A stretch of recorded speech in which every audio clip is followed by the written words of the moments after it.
Olá a todos e a todas, sejam bem-vindos à nossa quarta formação sobre os nossos estudantes imigrantes, crianças multilingües. Hoje nós temos a honra de receber aqui a professora Graziela Lucchesi, da UFPR, ela que é psicóloga pela UEM, mestra em educação pela UEM, doutora em educação pela UFPR e professora do curso de psicologia também da Universidade Federal do Paraná. Antes de passar a palavra para a nossa professora convidada, eu queria só relembrar que o registro de presença fica disponível por uma semana. Então, você assiste essa formação e faça o seu registro de presença lá no Ensina-me, no portal Educação de Araucária. Então, vai ficar disponível até a próxima sexta-feira, às 7 da noite. Ok? Então, agora, vou chamar a nossa professora Graziela. Professora, seja muito bem-vinda à nossa rede. Necessitamos muito do que você tem a compartilhar e estamos muito ansiosos por todo o conhecimento que você pode trazer para a gente. Obrigada, Jéssica. Saúdo a todas e todas que estão assistindo, espero que estejam bem. Para mim é um prazer participar dessa formação, então agradeço o convite, é um tema super atual e importante que a gente se debruce e se dedique às questões da migração e especificamente da prática pedagógica.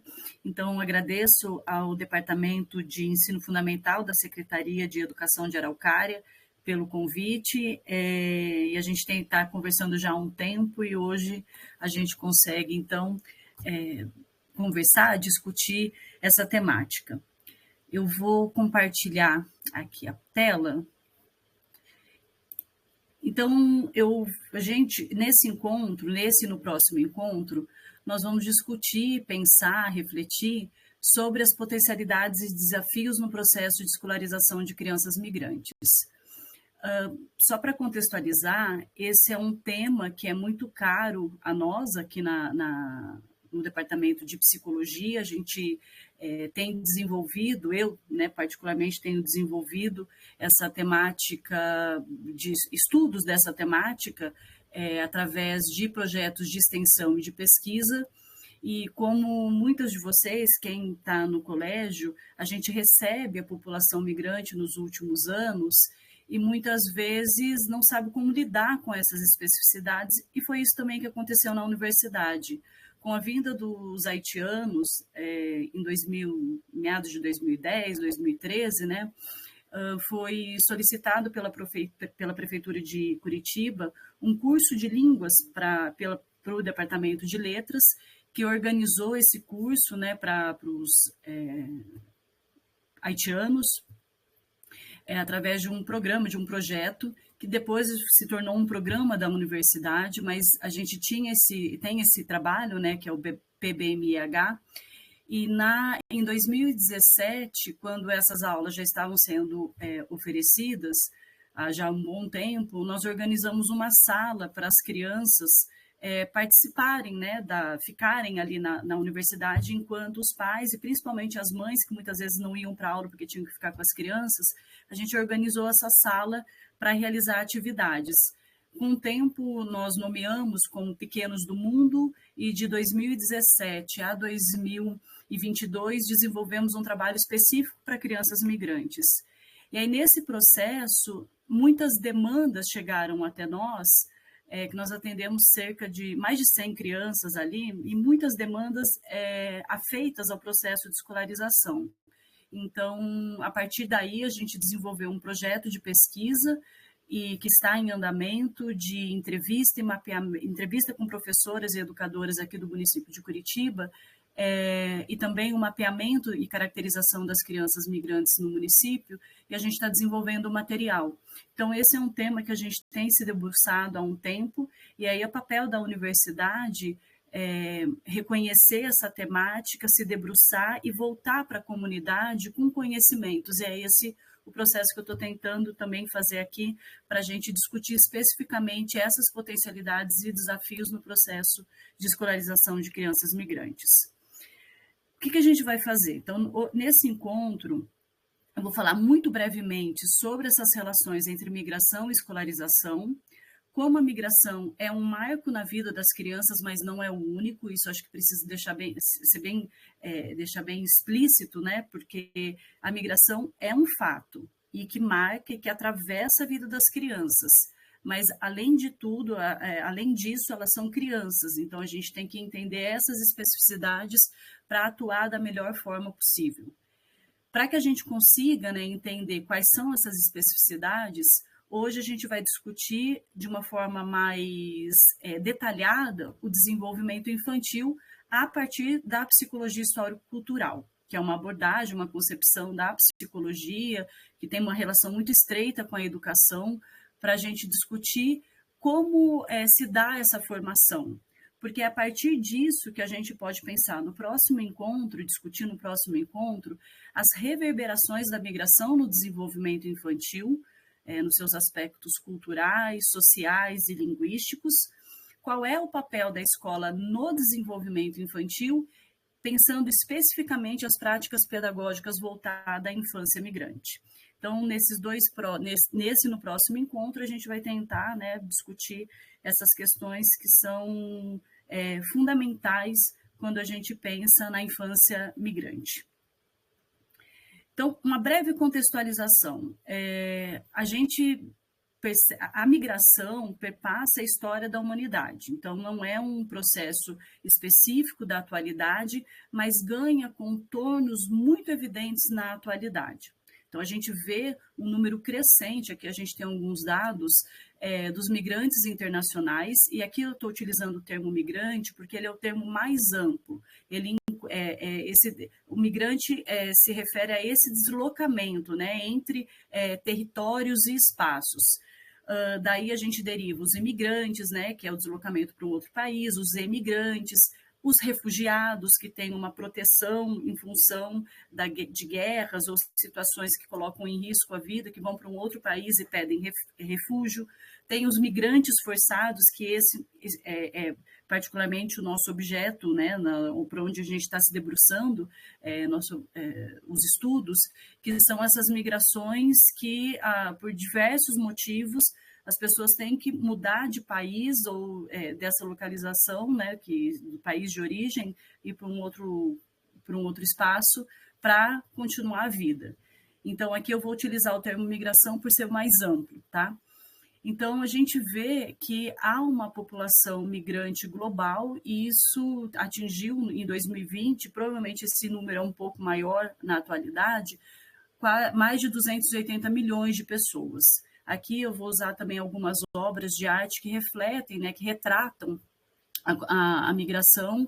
Essa é a obra do artista Weiwei, em que então, um bote, né, que as pessoas atravessam pelo mar para conseguir chegar num outro país. As migrações contemporâneas, elas, como eu disse, elas têm novas configurações, e uma configuração que a gente sente, né, nesses últimos 20 anos é a migração sul-sul. Então, pessoas se deslocando para os países do sul, né, da América Latina, aqui para da América Latina, da América do Sul, e não só para a Europa ou para os Estados Unidos, né, principalmente, mas para o norte.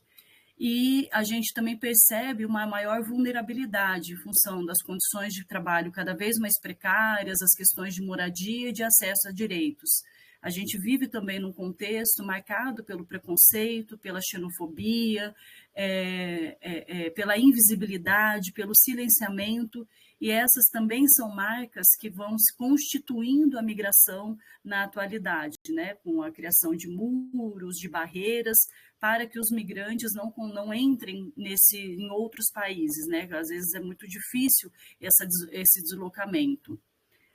No Brasil, aqui tem a obra, né, do Cobra, que ele fez um mural, vários murais em São Paulo com a temática da migração. Então, a gente vê aqui no Brasil um aumento exponencial nesses últimos anos, chegando a mais de 1 milhão de pessoas vindo em 2020, com a predominância da Venezuela, pela situação econômica política, Haiti, pela situação econômica, o desastre natural que aconteceu lá, pela Bolívia e Colômbia. Então, países da Bolívia e da Colômbia chegando ao Brasil. Então, a gente vê que esse é um número que tem crescido e tem alguns fluxos. Então, no primeiro momento, mais os haitianos, os venezuelanos, a gente tem bastante sírios, também dos países africanos. Então,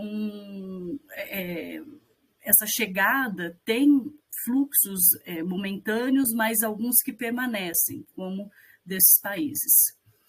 Alguns dados aqui no Brasil. Até 2020, o final de 2020, a gente tinha quase 60 mil pessoas reconhecidas como refugiadas, que são essas pessoas que, em função da perseguição política, religiosa, pelas guerras, pedem refúgio em outros países. Mais de 90% foram reconhecidos na última década, e muitos são vindo, a maioria, né, da Venezuela, Síria, República Democrática do Congo. O Paraná, e acho que é um dado importante para nós, tem a presença marcante, né, de pessoas haitianas, especialmente depois do terremoto de 2012, já acontecia, mas esse fluxo ficou mais acentuado a partir de 2012. E o Paraná foi o estado que mais recebeu pessoas venezuelanas do programa de interiorização, que estavam em Roraima, aí um programa governamental para que eles, para ir para outros lugares no território nacional, para conseguir emprego, ficar próximo à família, né, que já tinha vindo. Então, o Paraná foi o que mais recebeu e a gente sente esse fluxo também nas escolas. A gente tem um avanço no Brasil com a Lei da Migração de 2017, substituindo a Lei do Estrangeiro, que foi feita há um bom tempo, e tem avanços, mas são muitas as limitações. Garante direitos, eu acho que esse é um avanço importante, reconhece a migração, esse estado de acolhimento e hospitalidade, mas não há marcas sobre as especificidades do processo migratório. Então, ali é uma legislação mais generalista, não trabalhando as especificidades do processo migratório. A gente tem a migração, não só pela lei, assim, por essa lei, mas é um processo muito burocrático, né, para conseguir o refúgio, os documentos, ainda tem muita burocracia que envolve esse processo.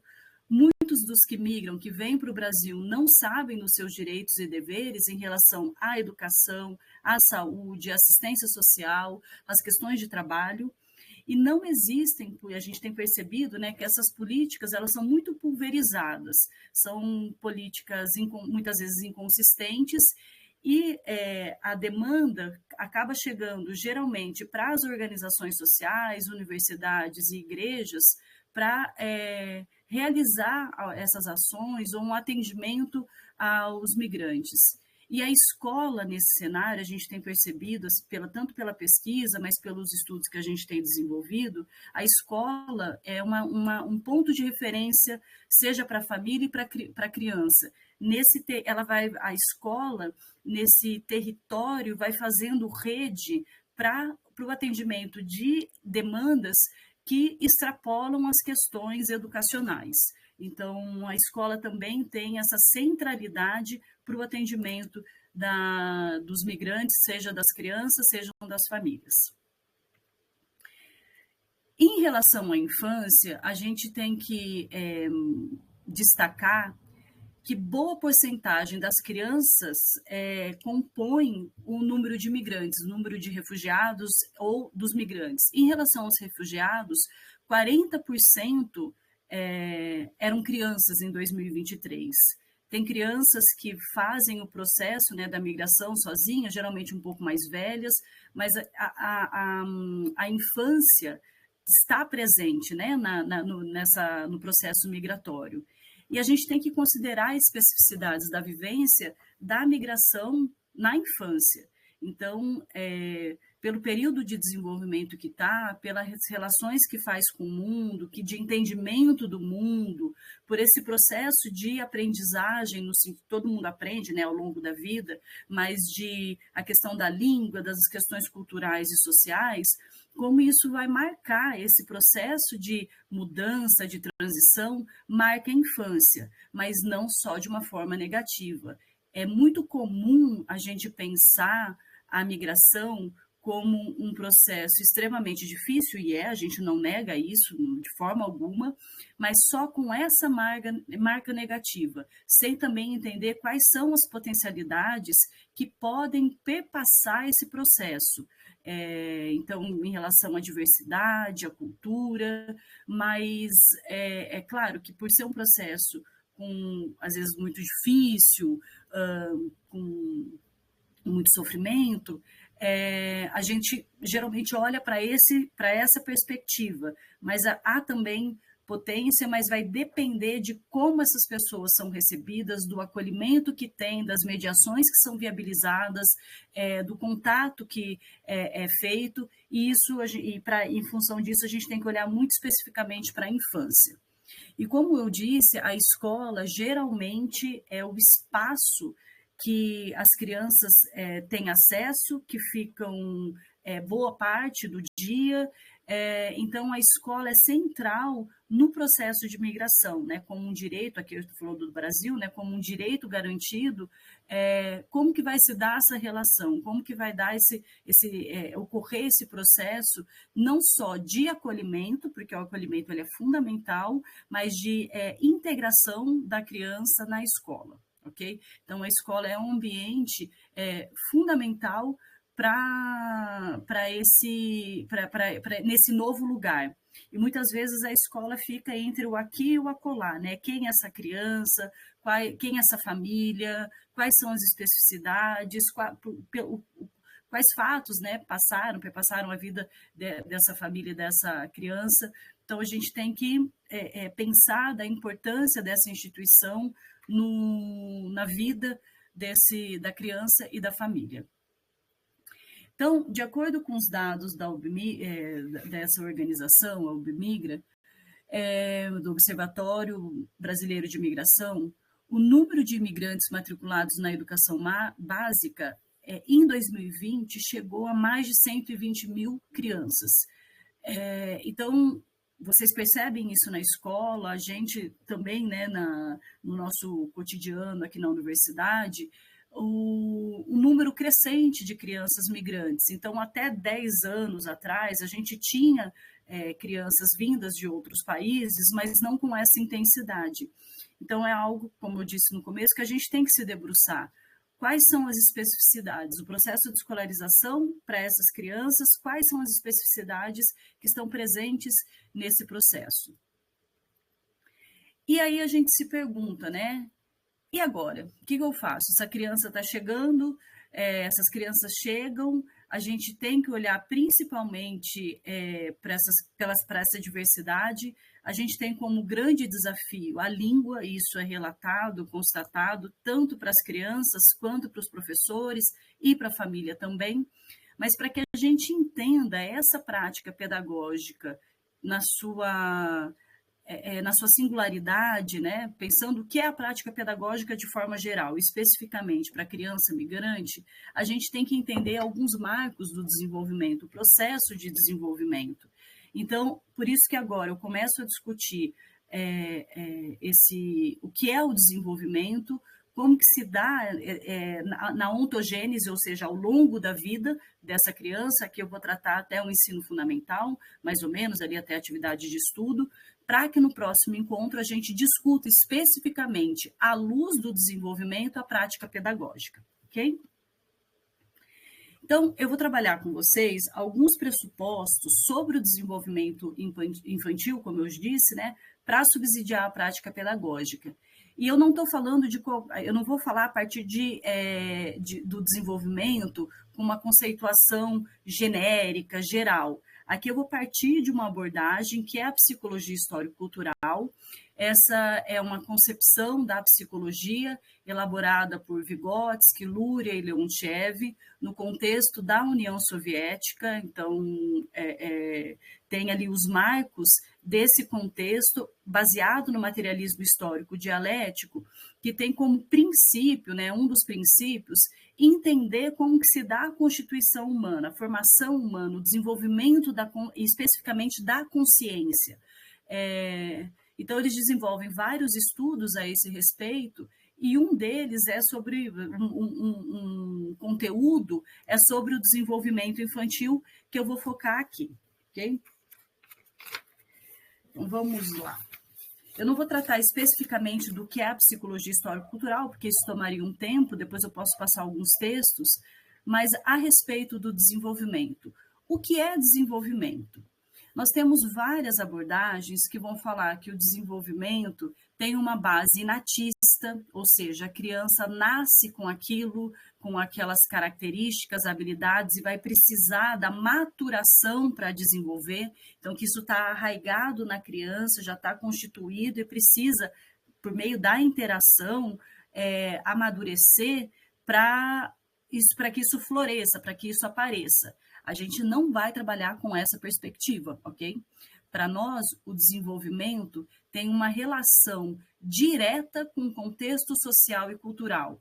A gente nega aspectos biológicos? De jeito nenhum. A gente nega questões hereditárias? De jeito nenhum. Mas essas questões biológicas e hereditárias podem ser mudadas, complexificadas, transformadas pela relação com o outro, pela relação com a sociedade. Então, um marco para a gente, um pressuposto, um princípio, é que é na relação com o outro que a gente vai se constituindo enquanto ser humano. E a relação com o outro não é uma relação imediata de olhar, de ver, não é isso. Mas é nesse processo com o outro, com as pessoas, que a gente vai se apropriando das objetivações humanas. São dois conceitos fundamentais para nós. O que é apropriação? É tornar meu aquilo que não era antes. Por exemplo, a fala. A fala é algo que é uma capacidade que não é, para a psicologia histórico-cultural, inerente ao ser humano. A gente precisa se apropriar do significado da palavra, daquilo que foi construído historicamente, essa forma de comunicação, para que a criança consiga, para que a gente consiga desenvolver essa habilidade. Então, a gente se apropria dessas objetivações, daquilo que foi objetivado, daquilo que foi criado, que foi construído nas relações interpessoais, e que isso nos possibilita nos tornarmos humanos. Então, são capacidades, habilidades, interesses, necessidades que não estão dados ao nascimento, mas é na relação com o outro, por meio da apropriação dessas objetivações, que o desenvolvimento acontece, que o novo acontece. Por isso que a gente vai falar que desenvolvimento é formação do novo. São essas capacidades, habilidades, interesses que não tínhamos, mas que vai se desenvolvendo, que vai sendo possibilitado, que vai sendo viabilizado ao longo do desenvolvimento. Por isso que é um processo movimentado um movimento que é caracterizado por mudanças qualitativas ao longo do processo de desenvolvimento, ao longo da ontogênese, porque muda a qualidade da relação criança-mundo. A criança vai desenvolvendo essas capacidades, essas habilidades, a partir da relação com o outro, dessas apropriações, da apropriação de tornar seu aquilo que não é, desse enraizamento a partir daquilo que foi criado. A gente vai falar que são os instrumentos, né? São instrumentos, por exemplo, o óculos potencializa a minha capacidade de visão, né? Então, é um instrumento que potencializa uma função corpórea. A linguagem é um instrumento, né? É um instrumento que vai potencializar a atenção, a memória, as funções psicológicas. Então, é uma forma, né? A gente vai se apropriando dessas criações humanas nessa relação que é estabelecendo com o mundo, e isso gera novas capacidades, novas habilidades. A gente vai ver isso agora, né? Um pouquinho, de uma forma breve, nos períodos da vida. Só que isso não está, como eu falei, não é espontâneo, não é natural. Basta olhar para o outro, estar em contato com o outro. É nessa relação com o outro, com o mundo, com essas criações que a gente vai se constituindo como ser humano, né? Com características, com habilidades que foram sendo desenvolvidas ao longo da história e que na relação, né, no momento que que nasce, a gente pode até falar da gestação, mas eu não vou entrar nisso agora, mas quando o bebê nasce, ele é candidato à humanização. É uma frase célebre do Luria, que é um estudioso dessa abordagem, que ele fala, do Leontiev, desculpa, que não basta nascer, é preciso que a gente esteja em contato com o outro, né? Que a gente se aproprie dessas objetivações para que a gente se torne pertencente ao gênero humano, desenvolver a habilidade da fala, de andar, a percepção se tornar mais generalizada, a atenção focada, imaginar ações. A gente não nasce com a imaginação. A imaginação da criança é extremamente pobre, mas à medida em que ela vai se apropriando dessas riquezas, daquilo que, pela literatura, pela arte, né, que ela vai se apropriando desse mundo, a imaginação vai se fortalecendo, a gente vai imaginando ações. Então, são processos que têm que ser fomentados e viabilizados. Por isso, quando um bebê nasce, ele é candidato à humanização. Vai depender dessas mediações e dessas relações para que isso aconteça de fato, para que essas habilidades sejam desenvolvidas.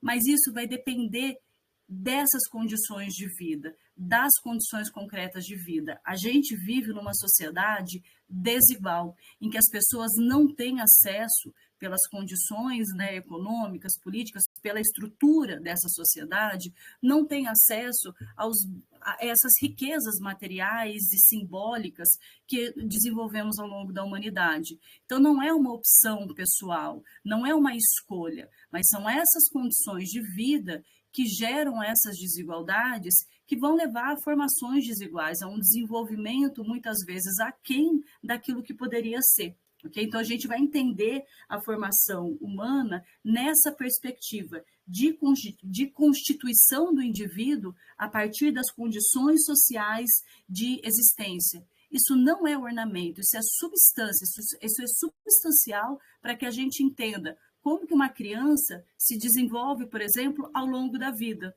como que esse processo vai ocorrendo. Então, a gente vive numa sociedade que muitas vezes aliena, que faz, né, que tem essa estrutura de alienar parte das pessoas das potencialidades conquistadas socialmente, né? É um abalo significativo na própria formação humana. E quando a gente não entende isso, muitas vezes a gente vai individualizar o problema. É um transtorno, é um problema intrínseco, é inato, a criança não tem essa capacidade. A gente vai patologizando o desenvolvimento por aquilo que não é próprio da criança, essa lógica da medicalização e da patologização. E esse é um ponto importante quando a gente fala da migração, que eu vou tratar no próximo encontro. Então, a gente tem que entender a constituição do ser humano na sua singularidade, com as características, capacidades, interesses, atributos, seu estilo pessoal, vinculado às condições objetivas de vida. Isso é fundamental para nós. E é só a partir disso que a gente consegue entender o desenvolvimento, a partir da transformação e da formação do novo, que vai depender das mediações que lhes são oportunizadas, e mediação não é relação do sujeito com o outro, mas é aquilo que se interpõe. Por exemplo, para eu falar aqui com vocês, para vocês estarem me ouvindo e a gente pensando em algumas coisas, isso não é feito de forma imediata. Tem a linguagem, tem a escrita, tem tantos instrumentos.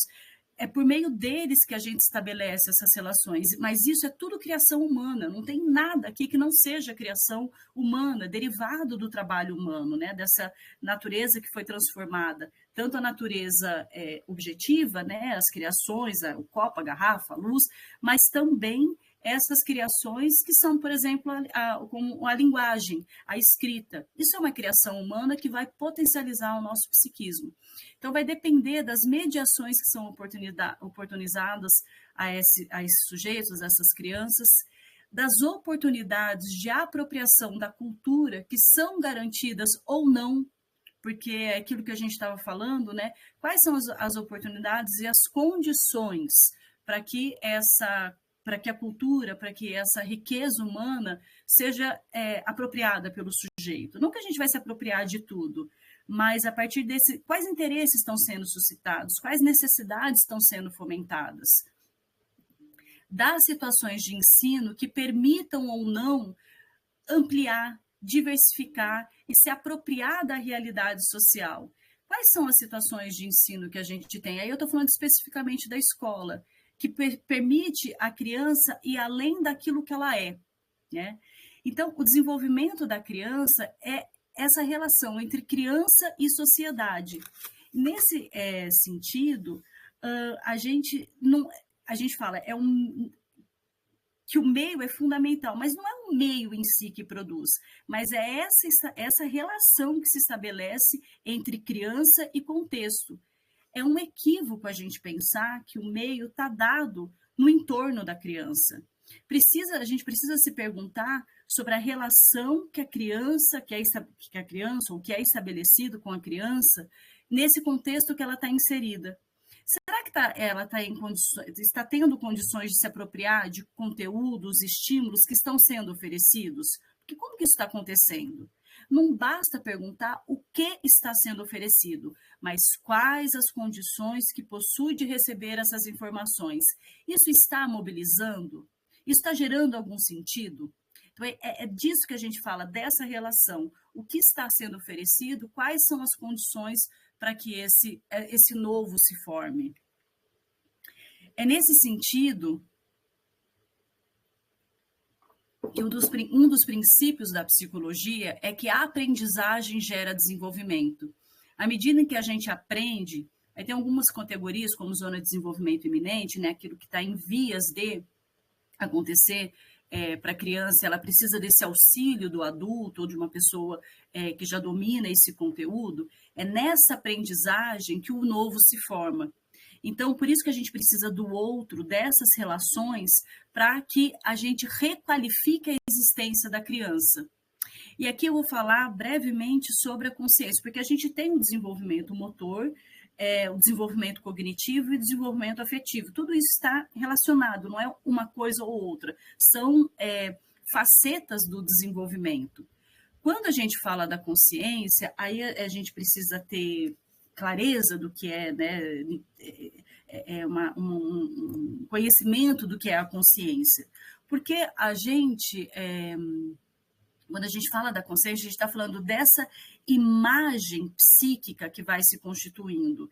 E essa imagem, ela não é uma reprodução passiva da realidade, como se fosse uma foto, mas essa imagem que a gente vai promovendo, possibilitando esse distanciamento, ao mesmo tempo que a gente não se separa da realidade, é pensar a realidade, ter consciência da realidade. Então, é algo que reflete sempre as outras coisas, as coisas da realidade. E o psiquismo, ele não se limita a essa captação sensorial, porque vai se convertendo em ideia, né? A gente vai operando mentalmente com a realidade. Olha que coisa interessante. A criança, no começo, a princípio, ali no primeiro ano de vida, é muito sincrético, ela não liga uma coisa com a outra, é algo muito caótico, por isso a gente fala sincrético, que é caótico. Mas à medida em que ela vai se apropriando dessas objetivações na relação com o outro, em que vai se apropriando, né, desses objetos, dessas riquezas, essa imagem psíquica vai se transformando, né, vai se requalificando, ela vai tendo uma qualidade melhor, maior do que tinha antes. Então, a gente começa a operar com essa realidade. Mas para isso, né, para a consciência, para essa imagem psíquica se estruturar, ela não acontece ao acaso. A gente precisa de funções que chamamos de funções psicológicas: sensação, percepção, atenção, a linguagem, o pensamento, a imaginação, a emoção. Então, é um sistema interfuncional de funções que estão em conjunto que constituem a consciência. A criança, num primeiro momento, a percepção é muito imediata, né? Aquilo que ela vê, mas ela não dá significado, ela não sabe o que é. à medida que ela vai se apropriando do significado das coisas, das palavras, essa percepção vai se tornando mais abrangente, a atenção vai se tornando mais focada, a atenção a gente desenvolve, a gente não nasce com ela. A criança, por exemplo, o bebezinho, quando ouve o som, ele pode levar o olhar para esse som, mas de conseguir ficar, por exemplo, se autocontrolar, esse autocontrole da conduta, isso é um processo, isso é a formação do novo. Então, quando a gente fala da consciência, a consciência ela comporta esse reflexo psíquico da realidade por meio desse sistema interfuncional. Essa imagem subjetiva da realidade só é possível pela relação entre essas funções psicológicas, tá? Então, por que isso é importante para nós? Porque a gente está falando da linguagem, que eu vou trabalhar no próximo encontro com vocês. A linguagem, o pensamento como essas funções, como que isso se materializa com a fala, com a palavra. Então, a consciência, isso vai sendo desenvolvido, essa qualidade, o psiquismo vai sendo desenvolvido ao longo da vida da criança a partir dessa relação que ela tem com o meio, porque isso vai requalificando a sua existência. A cada novo período, muda a lógica do funcionamento do psiquismo. Vygotsky discute isso em alguns textos, né, vários textos, falando de como a lógica do funcionamento do psiquismo, das funções, isso vai sendo qualitativamente aprimorado, complexificado. E quando a gente fala de período da vida, a gente não está discutindo, um etapismo, a criança está nessa etapa, ela vai para outra, como se fosse esses períodos por uma marca cronológica, etária. A gente vai dizer que na atividade da criança, e aí atividade, eu não estou falando de atividade escolar, mas dessa relação, para a criança estabelecer essa relação com o mundo, isso só é possível por meio do outro, mas em atividade. Então, a gente vai entender que são as atividades dominantes que vão fazer as marcas do período do desenvolvimento. Então, não é a natureza e tampouco a idade que determina o desenvolvimento psíquico da criança, mas é essa relação que é estabelecida com o meio, a partir da apropriação das objetivações humanas, que vão marcando a atividade e a relação da criança com o mundo, que possibilitam a formação do novo. Olha que interessante, olha que bonito. A gente tem que entender, né, como que nessa relação, nesse contexto, nessas condições objetivas, que a criança vai se constituindo enquanto pessoa, né?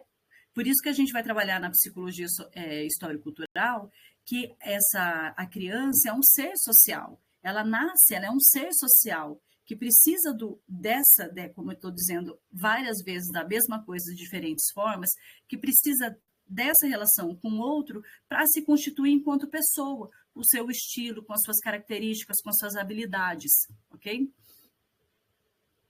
Para isso, a gente vai entender uma categoria central para a psicologia histórico-cultural, que é a situação social de desenvolvimento, e eu vou retomar isso no próximo encontro também. O que é a situação social de desenvolvimento? Essa relação específica, única e irrepetível entre a criança e o meio. É nessa relação, por meio dessa relação, que as capacidades, interesses, sentimentos, habilidades inexistentes nos períodos anteriores vão sendo produzidas.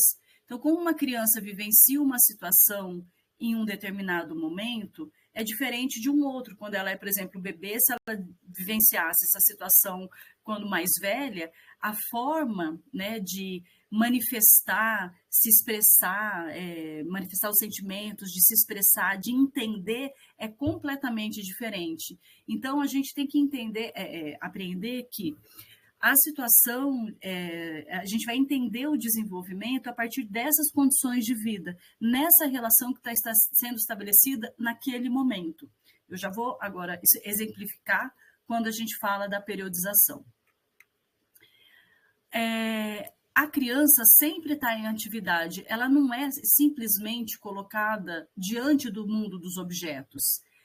para ela viver, ela deve agir ativamente e adequadamente nesse mundo. Adequadamente não é um juízo moral, mas ela entender como as coisas funcionam, para que funcionam, como serve, para que servem. Então, a criança ela está se apropriando da atividade humana nesses objetos do mundo, na relação com o outro, nessas ações e operações que não são só físicas, mas mentais também, psíquicas. Então, a criança está em atividade. É nesse sentido que a gente vai falar que a atividade dominante ela vai se esgotando, né? Tem uma atividade que domina em determinado momento da vida, mas à medida em que a criança vai tendo acesso a outras coisas, entendendo o mundo de uma outra forma, vão surgindo novas capacidades psíquicas e uma nova atividade vai despontar como guia de transição, né, na mudança para um novo período. Então, o que a gente entende como atividade dominante? É aquela que vai possibilitar que outras atividades surjam, né? Ela vai diferenciando, vai criando uma linha acessória de desenvolvimento em que outras atividades, por meio dessas capacidades e habilidades que estão sendo constituídas, vão surgindo, que os processos psíquicos são rearranjados, reorganizados e complexificados, e que a personalidade se transforma. Se até aqui está um pouco abstrato, agora a gente pensando nos períodos, isso vai ficar um pouco mais concreto, tá? Porque agora, a partir desses pressupostos, da relação entre aprendizagem e desenvolvimento, situação social de desenvolvimento e atividade dominante, a gente vai ver como que isso se manifesta nos diferentes momentos da vida, entendendo que a gente está falando dessa atividade, né, dominante, e a gente vai colocar aqui algumas idades, mas não é a idade é só um parâmetro, tá? Mas não é a idade em si que vai marcar o desenvolvimento, mas é essa relação da criança com o meio que vai possibilitar o avanço ou não no desenvolvimento. Vamos pensar no primeiro ano de vida.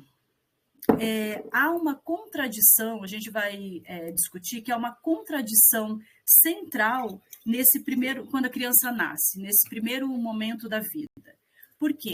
Ela tem a necessidade de máxima sociabilidade, porque ela precisa do outro para sobreviver, para suprir as suas necessidades, e as mínimas possibilidades de comunicação. A criança não consegue falar, ela não sabe falar, ela não consegue se comunicar por meio da fala, mas tem outras formas que isso acontece. Então, a gente vai ver essa máxima sociabilidade e a mínima possibilidade de comunicação. Ela ainda não tem a linguagem desenvolvida. Então, é nesse sentido que a gente vai falar que a atividade dominante nesse primeiro momento é a comunicação emocional direta com o outro. Será estabelecida um tipo de comunicação que tem como base as questões emocionais com o outro, com o adulto. Estou falando dos responsáveis, estou falando dos cuidadores, que vão possibilitar a criança, nesse primeiro ano de vida, aprender o mundo de uma determinada forma. Claro, ela vai começar esse processo. Então, veja, é nesse momento em que há necessidade de comunicação, porque ela é dependente, né, do adulto, desses cuidadores. Então, a criança vai sendo estabelecida, não é a criança com o adulto, ela não tem essa intencionalidade, agora eu vou desenvolver a comunicação com esse adulto aqui, não tem noção nenhuma disso. Mas é nessa relação que vai sendo estabelecida que a criança consegue... Nessa relação que vai sendo estabelecida, a criança consegue captar, ela consegue começar a se organizar em relação... Por isso, a criança ela vai chorar, mas o choro, a princípio, é muito indiferenciado. Nessa dependência com o outro, que essa organização psíquica e física começa a acontecer. Por exemplo, na atividade, a criança começa a antecipar quando o adulto chega, não que assim que ela é uma atividade antecipadora, ela está falando assim, eu estou esperando o adulto, não é isso, mas quando o adulto chega, a reação da criança é diferente, como complexo de animação. A criança, ela vê o adulto, ali depois de mais ou menos uns 3 meses, ela começa a se mexer inteira. É o bracinho, a perninha, a cabeça. A gente fala que é o complexo de animação. É um tipo de reação que não existia anteriormente. Então, há uma centralidade da relação do bebê e do adulto. Olhem essa foto. Como a criança tem um movimento de preensão aqui no dedo e ela está olhando fixamente para o adulto. Olha como a atenção ainda não é uma atenção focada, simplesmente que ela vai olhar, mas ela começa a prestar atenção de uma outra forma. A percepção é diferente. Há uma comunidade psicológica entre a criança e o adulto. E isso é fundamental para que ela comece a ter um interesse ativo nesse meio, né, com um meio. Então, é fundamental, é premente, é essencial a sensibilidade do adulto em compreender as necessidades comunicadas pelo bebê sem a linguagem, mas é um tipo de comunicação, e o processo específico de produção dessa relação comunicativa. Então, é nessas relações emocionais que são apresentadas, que ocorrem entre o adulto e o bebê, que começam a ser apresentados os objetos humanos, motivando a exploração inicial, as ações de manipulação, de orientação, de coordenação sensório-motora. É aqui que vai começar a despontar as primeiras palavras, o balbucio, mas ainda é um período pré-linguístico, a criança não fala, mas a criança vai começar a ter balbucio, aquela fala, né, aquelas sílabas mais longas, que está muito relacionado à língua materna. Então, ela começa a assimilar os sons da língua nessa relação perceptiva emocional que está sendo estabelecida com os adultos, né? Então, a criança, ela avança fundamentalmente por meio dessa atividade de comunicação emocional direta, em que ela começa a ter, com uma desenvoltura, né, do corpo, ela começa a ficar sentada, mas isso tudo tem que ser viabilizado, promovido, suscitado na criança. A questão do sentar, o rolar, né, o sentar, começar a engatinhar. Nesse processo, com uma maior autonomia, vai se formando ações com os objetos. Olha, vejo sempre na relação com o outro.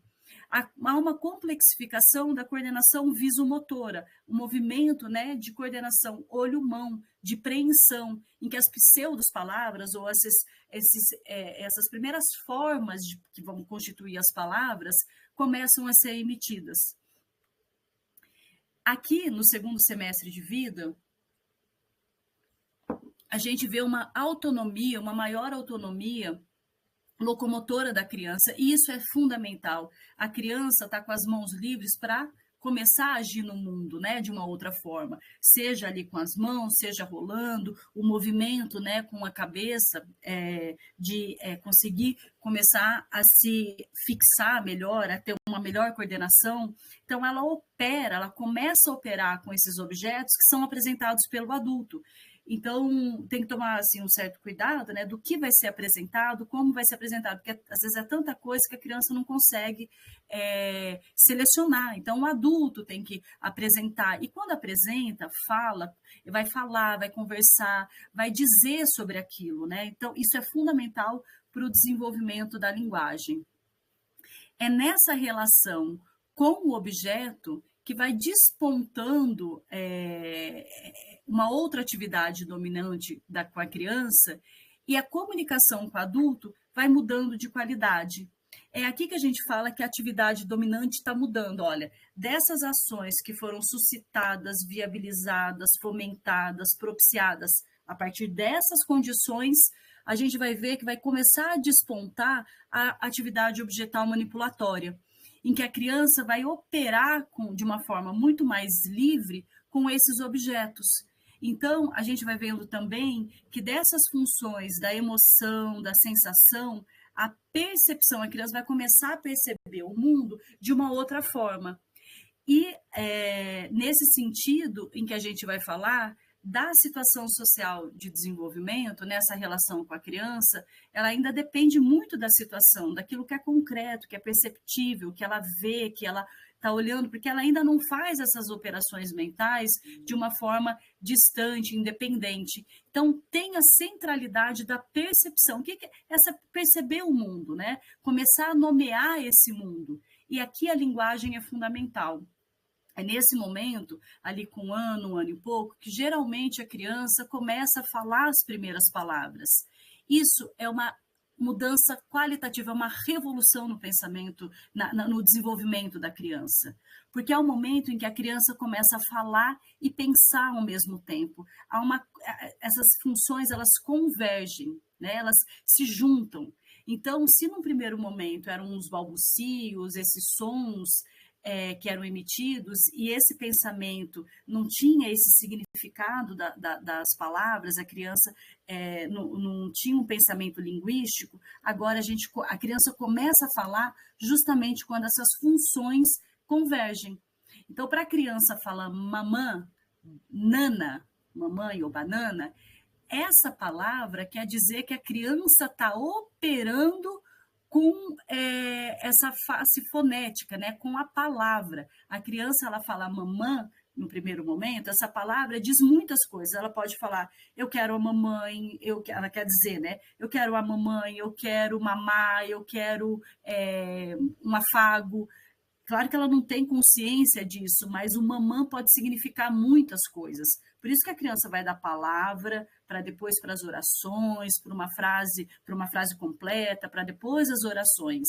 A criança está começando a dominar a face fonética das palavras, o que as coisas significam. Então, ela vai falar o nome o papá, o irmão, o uau-uau. Então, ela está começando a desenvolver a linguagem, né?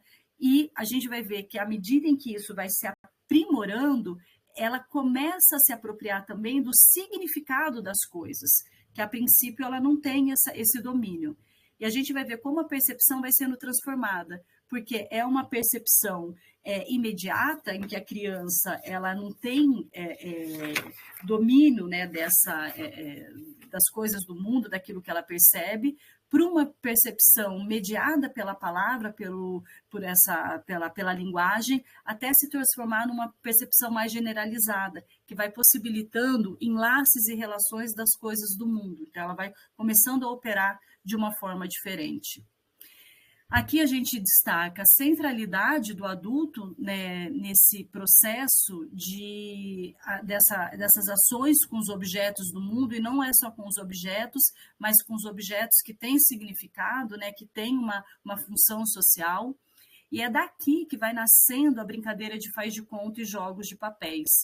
Ao longo desse momento da vida, a depender dessas condições, a criança vai dominando, né, a estrutura gramatical da linguagem, ela vai tendo uma linguagem mais autônoma. Então, a criança ela vai começando a entender melhor os sons, as relações, né, das palavras, compondo essas frases, a classificação, a formação, né, ela começa a desenvolver a morfologia elementar da palavra. Então, ela tem uma outra relação com a linguagem, porque é a partir daí que ela vai designar corretamente os objetos, as qualidades, as ações, as relações. Então, a criança, a gente vai vendo como essa linguagem, né, vai sendo cada vez mais complexificada. E aí a percepção vai se tornando semântica, né, ela vai se tornando com um significado. A gente vai percebendo como isso vai se ampliando, se generalizando. Mas o desenvolvimento da linguagem depende da qualidade da relação adulto-criança. E a gente vai ver no próximo encontro como que é essa questão específica com a língua no contexto multilingüe, né? Que esse é muito afeito, uma questão muito presente com a migração.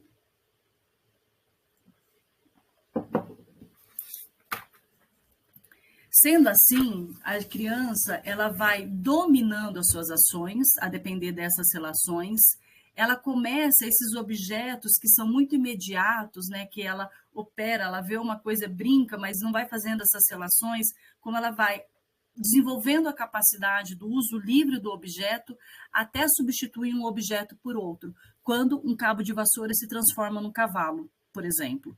Então, a manipulação dos objetos, a apreensão e a apropriação dos objetos, permite que ela vá operando mentalmente também com esses objetos. Como que isso se transforma num avião? Uma garrafa se transforma num avião. Isso aqui não é um avião. Ela tem que imaginar, é um outro tipo de percepção, é um outro tipo de atenção para a criança fazer disso um avião. Então, ela vai dominando essas ações, isso vai se tornando complexificado e a linguagem é fundamental nesse processo. É nesse sentido que dessa relação com os objetos, dessa manipulação por meio do outro, desenvolvendo essa percepção generalizada, que vai despontando a brincadeira de papéis. Então, que tem a substituição do objeto real, nessa ação lúdica, que as funções psíquicas vão se reestruturando e que começa a ter um autodomínio da conduta. A brincadeira, e não é o brincar pelo brincar, isso é importante, mas aqui a gente está falando da brincadeira dos papéis sociais. A criança, né, começa a ter a necessidade, a partir de tudo isso que a gente está falando, né, dessa relação com o outro, com o meio, de fazer o que adulto faz. É muito comum nos 3 anos, a gente fala lá a crise dos 2, 3 anos, em que a criança fica mais teimosa, que ela quer fazer tudo sozinha, que ela não quer ajuda, mas é uma necessidade, isso é um momento crítico, mas é muito interessante, porque a criança tem novas necessidades que ela ainda não sabe lidar com isso sozinha. Então, gritar, brigar, não adianta, é explicar pacientemente 10.000 vezes para a criança o que pode e o que não pode fazer. E essa autonomia é algo que ela está procurando e a gente tem que viabilizar dentro das condições possíveis que ela tem.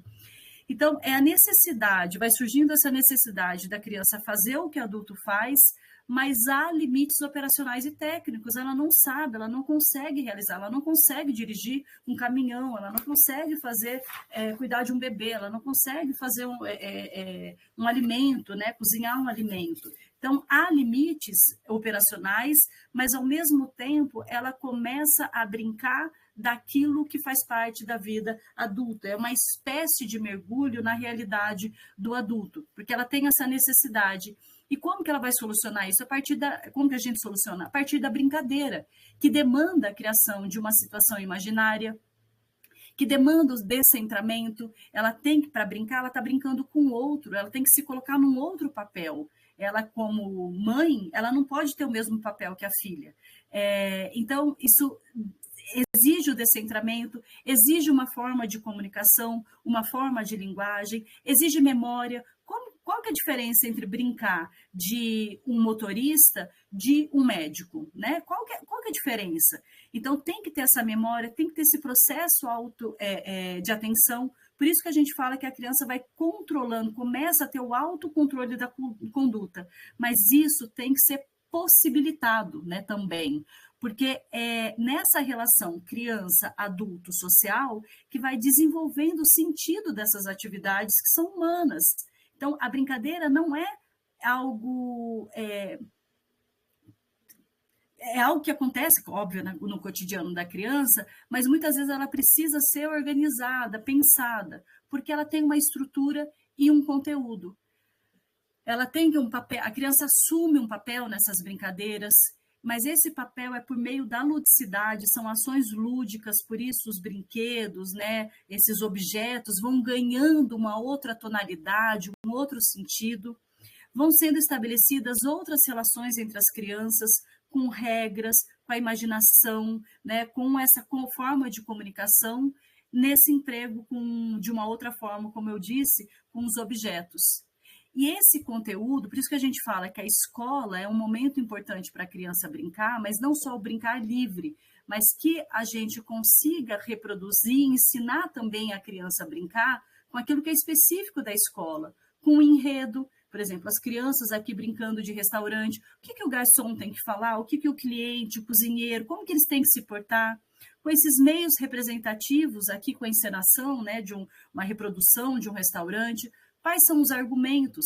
Então, é nessa relação que vai sendo estabelecida a cooperação, a aceitação, subordinação, acatar as regras, e é uma riqueza das experiências que a criança tem acesso ou não.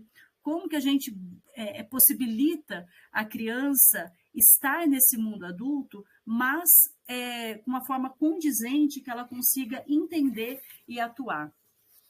Aqui a gente tem o início da formação do autocontrole da conduta, a criança começa a ter uma maior intencionalidade, consciência das suas ações, ela, mesmo que de forma incipiente, ela diferencia a sua vida interior das questões exteriores, né, do que os outros acham, como as coisas estão sendo pensadas, viabilizadas. E é por meio da brincadeira, que é de uma atividade improdutiva, no sentido que não precisa de um produto, a criança está brincando para se divertir, para fantasiar, para imaginar, mas que vai gerando atividades produtivas, como o desenho, a pintura, a modelagem, a construção, os jogos didáticos, as atividades. E a gente vai vendo, a gente percebe essa possibilidade de que a criança se propõe a aprender algo que ainda não sabe. E olha que coisa mais interessante, ela desenvolve a capacidade de estabelecer fim para suas ações. A criança, a princípio, ela desenha por desenhar, ela faz uma bola e aquela bola, no primeiro momento, é o cachorro, depois é a mãe, a banana, mas ela começa a desenhar, fala, agora eu vou desenhar a minha família, eu vou desenhar isso ou aquilo. Então, isso a gente fala de teleologia, ela começa a estabelecer uma intencionalidade, um planejamento. Olha que transformação da consciência. Ela precisa perceber o mundo de uma outra forma, se ater o mundo de uma outra forma, imaginar essa ação, ter um outro tipo de pensamento, de enlaces e relações entre as coisas.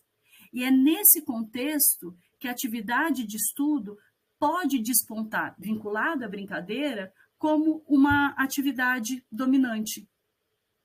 É claro que o estudo, a criança chega a um determinado momento em que, a partir dessas condições que vão sendo estabelecidas, elas querem saber o que os adultos sabem.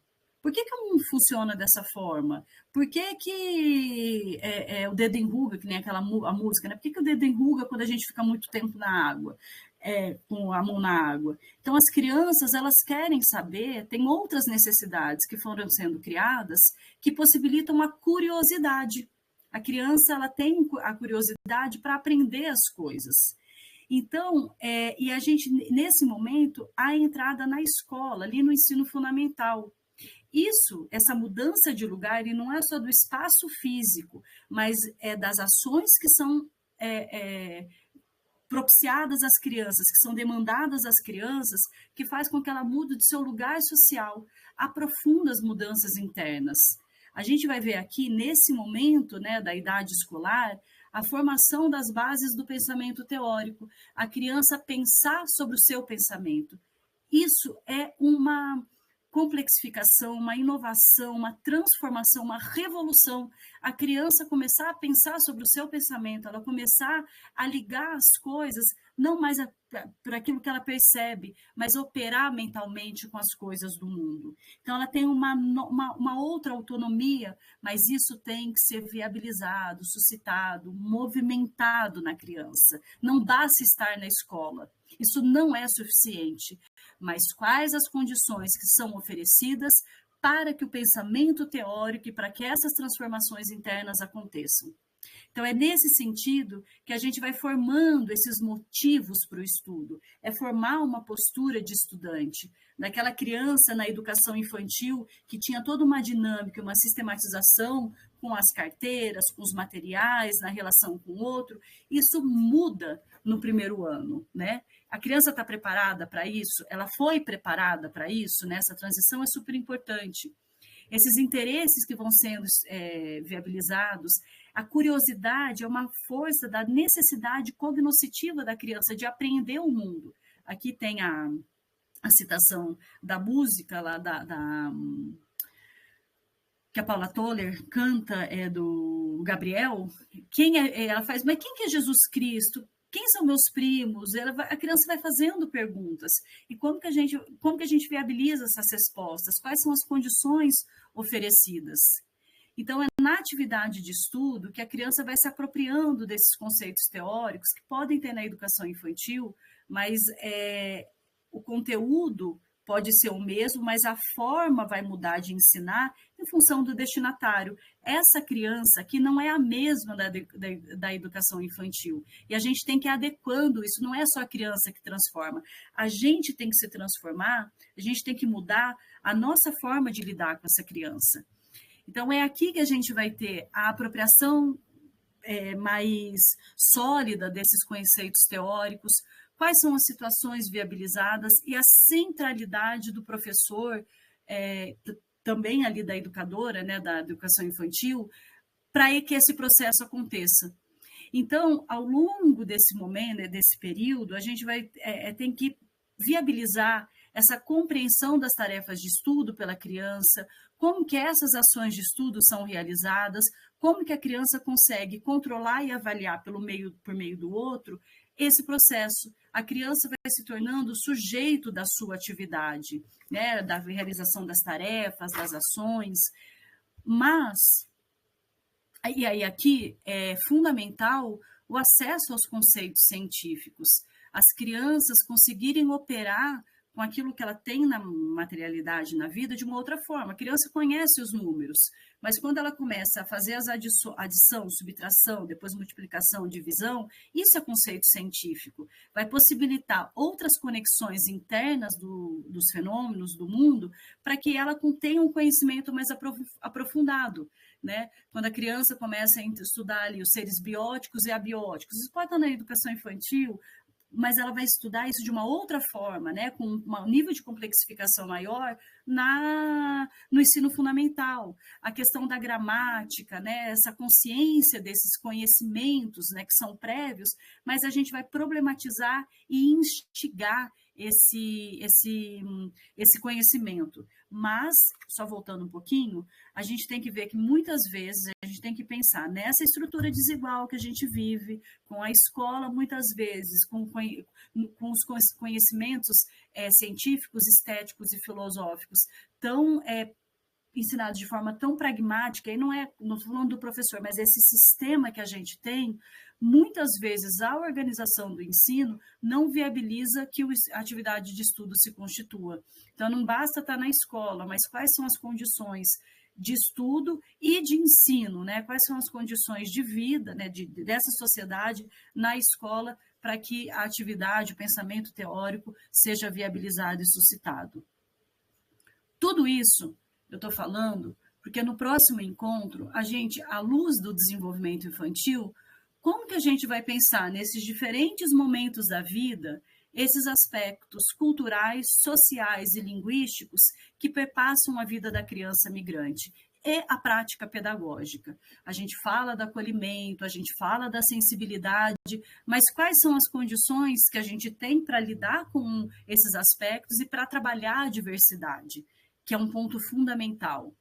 A gente vai pensar a desmistificação de concepções do senso comum sobre desenvolvimento e migração, da cultura impregnada, da vergonha, das barreiras de aprendizagem, de não falar a língua materna, de inviabilizar que a criança fale a língua materna, dos períodos de silenciamento. Por que a criança tem hora que fica quieta? Essa criança, ela fala a língua materna ou a língua de herança, mas não fala o português, mas ela está entendendo. Então, por que isso acontece?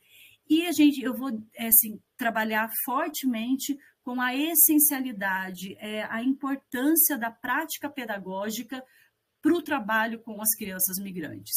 Quando a gente fala do multilinguismo, quando a gente fala da diversidade e desse avançar, da formação do novo, como a prática pedagógica é essencial nesse processo. Então, isso eu deixo para o próximo encontro, ok? Deixa eu, então, parar a partilha aqui da tela.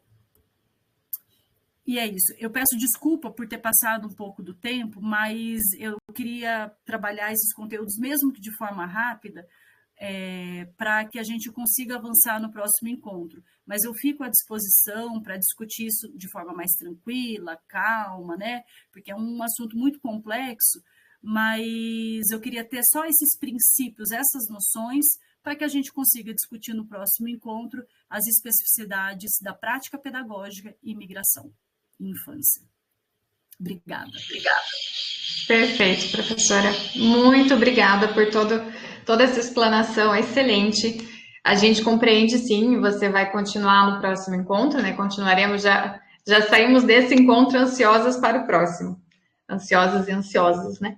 Para o próximo.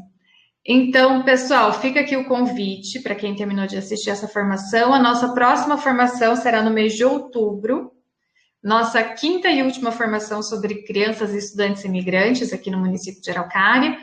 E estão todos convidados agora a fazer o seu registro de presença e aguardar pela próxima formação no mês que vem. Professora, muito obrigada em nome da Secretaria de Educação.